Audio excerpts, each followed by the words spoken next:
فَإِذَا قَضَيْتُم مَّنَاسِكَكُمْ فَاذْكُرُوا اللَّهَ كَذِكْرِكُمْ آبَاءَكُمْ أَوْ أَشَدَّ ذِكْرًا۔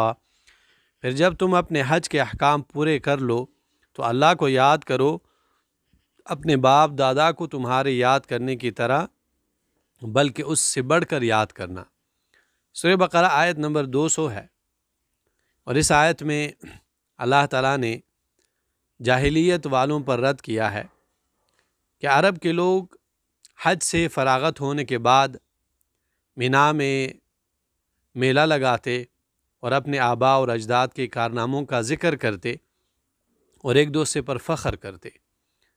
مسلمانوں سے کہا جا رہا ہے کہ جب تم 10 ذی الحج کو کنکریاں مارنے، قربانی کرنے، سر منڈوانے، طواف کعبہ اور سعی صفا مروہ سے فارغ ہو جانے کے بعد اس کام میں نہ لگ جانا کہ آپ اپنے آباء اور اجداد کا تذکرہ کرنے لگ جاؤ اور ایک دوسرے پر فخر کرو، بلکہ آپ لوگوں نے اللہ تعالیٰ کے ذکر میں مشغول ہونا ہے، کیونکہ آباء اور اجداد پر تذکرہ کرنا اور فخر کرنا جائز نہیں ہے۔ عیاض ابن حمار رضی اللہ عنہ بیان کرتے ہیں کہ رسول اللہ صلی اللہ علیہ وسلم نے فرمایا، بے شک اللہ تعالیٰ نے میری طرف وحی بھیجی ہے کہ عاجزی اختیار کرو یہاں تک کہ کوئی کسی پر فخر نہ کرے۔ صحیح مسلم میں یہ حدیث موجود ہے۔ آگے اللہ تعالیٰ فرماتے ہیں، فَمِنَ النَّاسِ مَن يَقُولُ رَبَّنَا آتِنَا فِي الدُّنْيَا وَمَا لَهُ فِي الْآخِرَةِ مِنْ خَلَاقٍ۔ پھر لوگوں میں سے کوئی تو وہ ہے جو کہتا ہے، اے ہمارے رب ہمیں دنیا میں دے دے اور آخرت میں اس کا کوئی حصہ نہیں ہے۔ آیت کے اس جملے میں اللہ تعالیٰ ایمان والوں کو دعا کی طرف ترغیب دے رہے ہیں کہ ذکر کرنے کے بعد، استغفار کرنے کے بعد دعا کی قبولیت کی امید بڑھ جاتی ہے۔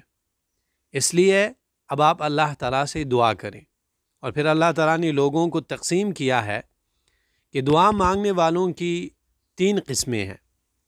2 قسمیں یہاں اللہ تعالیٰ نے ذکر کی ہے۔ آیت نمبر 200 میں اللہ فرماتے ہیں کہ کچھ لوگ ایسے ہیں کہ وہ صرف دنیا مانگتے ہیں، آخرت کے لیے نہ وہ دعا کرتے ہیں، نہ انہیں آخرت کی کوئی فکر ہے، اور ان لوگوں کے لیے آخرت میں کوئی حصہ نہیں ہے۔ یعنی ان لوگوں کا مطمع النظر جو ہے، کل ملا کے ان کی نظر دنیا پر ہے، مقصود اول ان لوگوں کا دنیا ہے۔ آگے اللہ فرماتے ہیں، وَمِنْهُمْ مَنْ يَقُولُ رَبَّنَا آتِنَا فِي الدُّنْيَا حَسَنَةً وَفِي الْآخِرَةِ حَسَنَةً وَقِنَا عَذَابَ النَّارِ۔ اللہ تعالیٰ فرماتے ہیں کہ بعض لوگوں میں سے ایسے لوگ ہیں جو اللہ تعالیٰ سے دعا کرتے ہیں اور کہتے ہیں کہ اے ہمارے رب ہمیں دنیا میں بھی بھلائی اور آخرت میں بھی بھلائی دے اور ہمیں آگ کے عذاب سے بچا۔ ان لوگوں کی تعریف کرتے ہوئے اللہ تعالیٰ فرماتے ہیں، اولئک لہم نصیب مما کسبوا واللہ سریع الحساب۔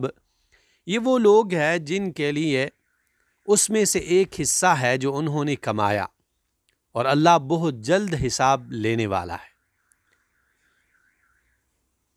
ان آیتوں میں اللہ تعالیٰ نے نہایت ایک بہترین دعا ذکر کی ہے، جس دعا میں دنیا اور آخرت کی ہر بھلائی شامل ہے۔ انس بن مالک رضی اللہ عنہ فرماتے ہیں کہ رسول اللہ صلی اللہ علیہ وسلم یہ دعا فرمایا کرتے تھے، اللہم ربنا آتنا فی الدنیا حسنہ وفی الآخرۃ حسنہ وقنا عذاب النار۔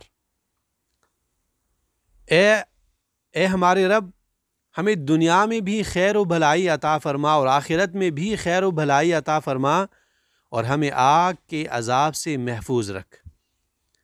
انس رضی اللہ عنہ فرماتے ہیں کہ رسول اللہ صلی اللہ علیہ وسلم نے ایک مسلمان کی عیادت فرمائی، بیمار پرسی کی، جو پرندے کے ننھے بچے کی طرح ہڈیوں کا ڈھانچہ ہو گیا تھا۔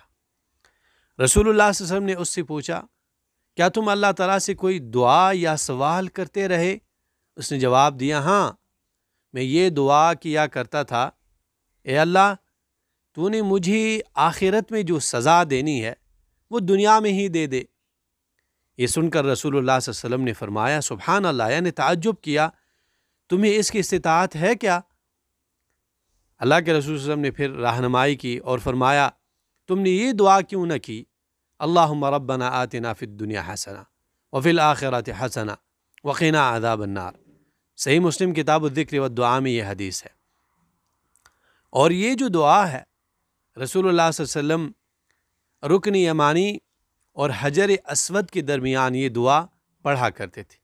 ابو داؤد کتاب المناسک میں یہ حدیث موجود ہے۔ تو جیسے کہ پہلے میں نے اشارہ کیا کہ یہاں پہ اللہ تعالیٰ نے 2 قسم کے لوگوں کا تذکرہ کیا ہے، اور دعا مانگنے والے 3 قسم کے لوگ ہیں۔ ایک وہ جو صرف دنیا مانگتے ہیں، دوسرے نمبر پہ وہ جو دنیا اور آخرت دونوں مانگتے ہیں جن کے اللہ تعالیٰ نے تعریف کی، اور تیسرے نمبر پہ وہ لوگ جو صرف آخرت کا سوال کرتے ہیں اور دعا نہیں مانگتے۔ تو ان تیسرے قسم کے لوگوں کا اللہ تعالیٰ نے تذکرہ اس لیے نہیں کیا کہ دین اسلام ہمیشہ کے لیے اعلیٰ قسم کے لوگوں کا تذکرہ کرتا ہے۔ تو دین اسلام کبھی اپنے ماننے والوں کو یہ نہیں سکھاتا کہ وہ دنیا نہ مانگے اور دنیا سے دور رہے، پیسے نہ کمائے، بلکہ دین اسلام اپنے ماننے والوں کو سکھاتا ہے کہ آپ دنیا بھی کمائیں، آخرت بھی کمائیں، اللہ تعالیٰ سے دنیا اور آخرت دونوں مانگیں۔